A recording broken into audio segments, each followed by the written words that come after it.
पुढची योजना आहे जननी सुरक्षा योजना। बीपीएल धारक गर्भवती महिलांसाठी ही योजना आहे।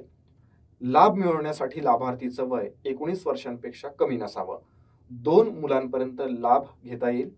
ग्रामीण भागातली लाभार्थी जर शासकीय आरोग्य संस्था मानांकित खाजगी संस्थेत प्रसूत झाली तर तिला प्रसूतीच्या 7 दिवसांच्या आत 700 रुपये लाभ बँक खात्यात परस्पर जमा होणाऱ्या धनादेशाद्वारे म्हणजेच चेकद्वारे दिला जातो। लाभार्थी शहरी असेल तर सेम प्रोसिजर, पण चेक 600 रुपयांचा असणार आहे। ग्रामीण आणि शहरी भागातल्या दारिद्र्य रेषेखालच्या कुटुंबातल्या लाभार्थीची घरी प्रसूती झाली तर चेक 500 रुपयांचा दिला जातो। तर लाभार्थीची सिझेरियन शस्त्रक्रिया करणं आवश्यक असेल तर 1500 रुपयांचा चेक दिला जातो।